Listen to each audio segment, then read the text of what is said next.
Coming up, the insanely hard race that's going off tomorrow here in the Dallas area. I'm joined by cyclist Godwin Dixon to talk about Judgment Day next.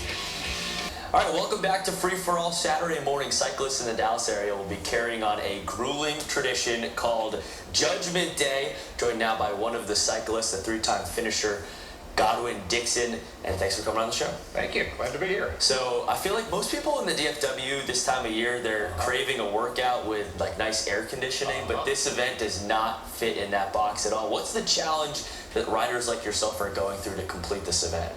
Well, the thing is, can you do it? And so basically, if you I can't. I don't think I could. If you imagine going out mountain biking one time in the Texas heat, that would probably do you in. We will do it 10 times in one 24-hour period, 10 trails, 100 miles. And almost 300 cyclists registered for this year's event. My next question is, will they all finish? No. Typically, especially when the heat index gets up like it's supposed to tomorrow, we'll get back maybe 50% finishing.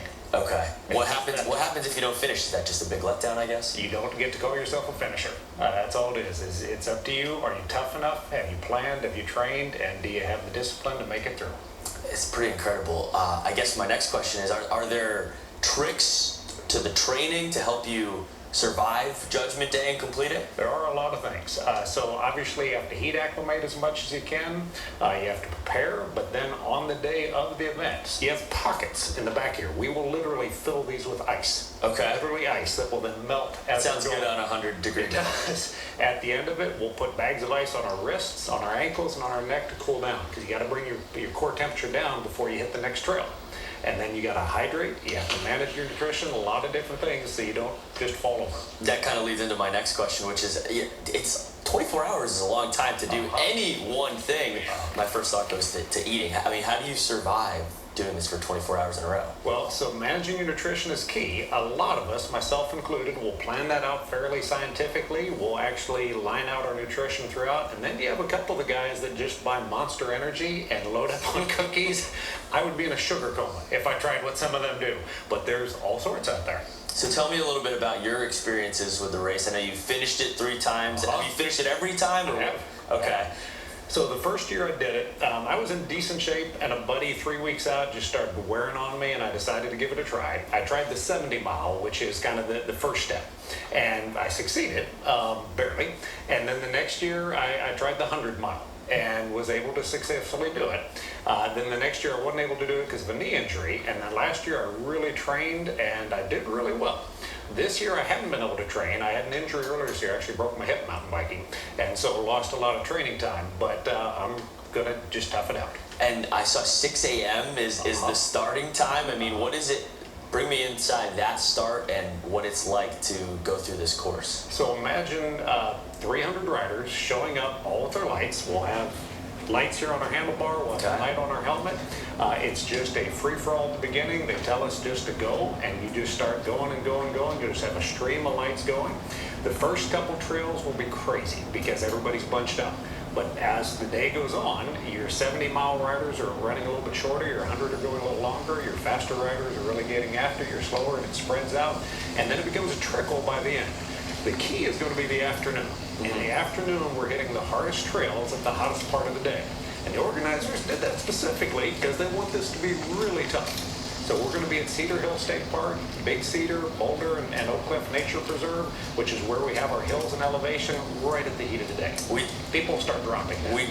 In discussing this leading into this interview, we used the word insanity. And I mean, it seems like every element of this you're trying to make as hard as possible. Why do that to yourself? Why do this when it's going to be like almost 100 degrees? It's kind of like, why do you do Everest?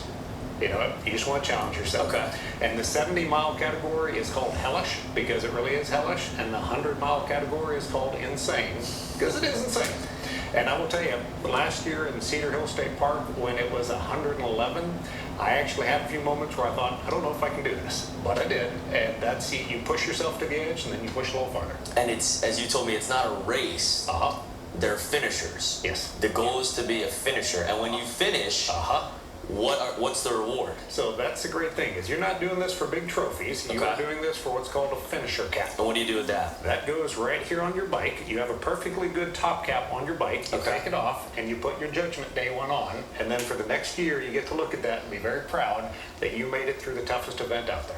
That's pretty awesome. And I know that you ride with some inspiration from one of your late friends. Tell me about that. I do. So my best friend, Doug Campbell, was the toughest mountain biker I ever knew. And actually, when I first came upon Judgment Day, he wanted to do it, but his cancer, he was in his 9th round of chemo, and unfortunately his body was done.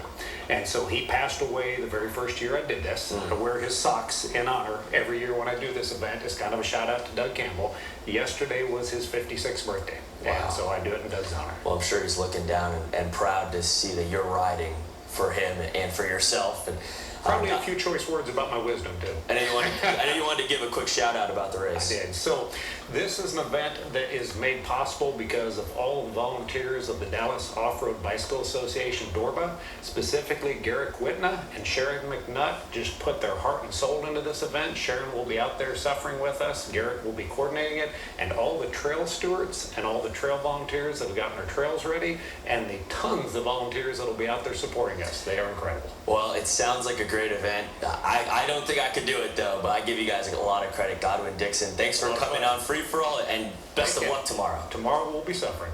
Thanks.